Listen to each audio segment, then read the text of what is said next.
Hello, everyone. Good afternoon to you. I just want to share with you something. No, just a thought.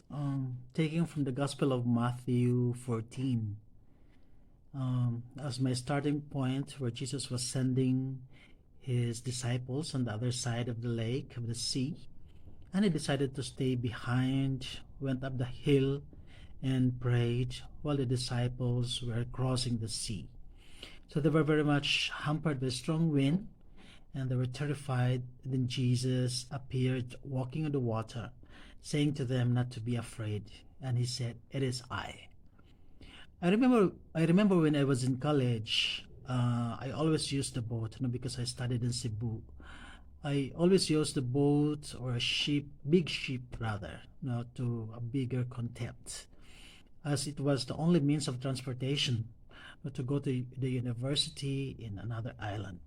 You know that our country, Philippines, has 7,705, I'm not sure, 706, if it is low tide, high tide islands. So I was a frequent traveler when I was in the university, on a journey every single day. And the same in the gospel today, they were on a journey. The disciples were on a journey. And our life is always on a journey, always in the move. We always encounter many different trials in life, and sometimes the travel, the journey of our life sometimes gets rough and tough. And the disciples were very much hampered by waves at that time. So they were frightened. They were crossing the sea in the dark. Before, I don't really feel like comfortable traveling by sea, but there was no other means of transportation. I started writing my thoughts when I was still young. In high school, I was already doing my journal. I was already doing my diaries, and I remember very well. I wrote in my journal when I was young, while on a journey. I am in a very big ship. Some ships have a swimming pool. There were disco like this one. So I am in a very big ship, and yet when I look outside, we are just nothing but like a small needle in the vast ocean. The ship, no matter how big, when you are in the middle of the sea, is nothing. Many times in my journey, we were hampered by waves, and this always frightens me up. I don't know why. I am always frightened by waves, and I am not comfortable traveling by sea, especially long journey, and especially when there's typhoon or whatsoever. So, secondly, the journey of the world today is hampered by coronavirus. I think that is very important. And the world is terribly frightened. We are very much frightened. People are panicking. People are dying day after day, and the infection is still going on. But the journey must go on. We will continue to face the battle. We cannot get stuck in the middle of the sea and also stop our work. We cannot just stop our ministry and continue hiding in our houses, in the convent. The journey must go on in spite of the coronavirus. And I used to suffer a lot. My third point is that I used to suffer a lot seasickness, especially when the waves are strong and the wind is too much. I vomited many, many times. I vomited, in fact. I learned to get dependent with medicine, and now I forget the name so that I won't feel very dizzy. So there must be a remedy. Instead of just staying on my bed and sleep while traveling, there's a lot of ways to trick your sickness. You trick your sickness or seasickness in order to forget it. You stay on bed, you take your medicine, you read or sit down near a windy place or take some sweets to neutralize the acid in your stomach. And but in our journey, as we face the waves of the coronavirus, of the pandemic, we have only one remedy, and our remedy is the Lord. Of course, we rely on science and other natural remedies. Now we rely on the vaccines and other things, masks and sanitizers. We rely on these things, but our remedy is God. No, He journeys with us. He is with us, assures us, do not be afraid. No, it is I. So we rely on prayers, but we put our trust in Him. No, He alone has the power, not the power to let things move. As I've said, do not underestimate science, because we use science with our faith.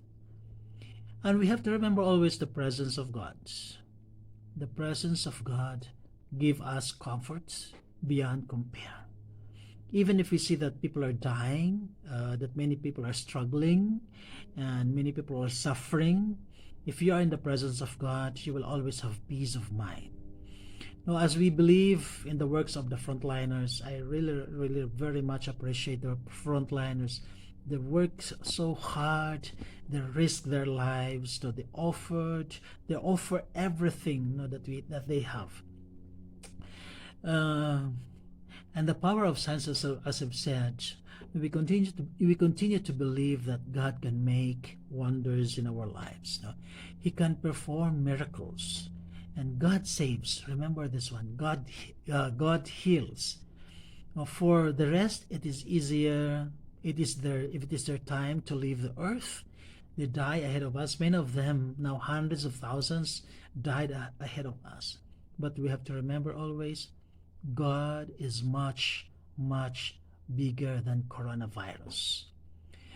My travel to the university when I was young was always or always the whole night, leaving from 7 o'clock in the evening from my city, and then arriving in Cebu in the morning the following day. So the travel to Manila were 2 nights and 2 days in the sea.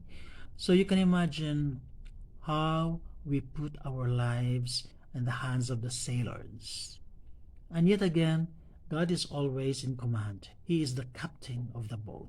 Now, as we remember this one always. Now, the Lord is the captain of the boat. Jesus is the captain of the boat. And the Lord is the captain of our lives. Lastly, my greatest joy in traveling by boat is normally in the morning. Why?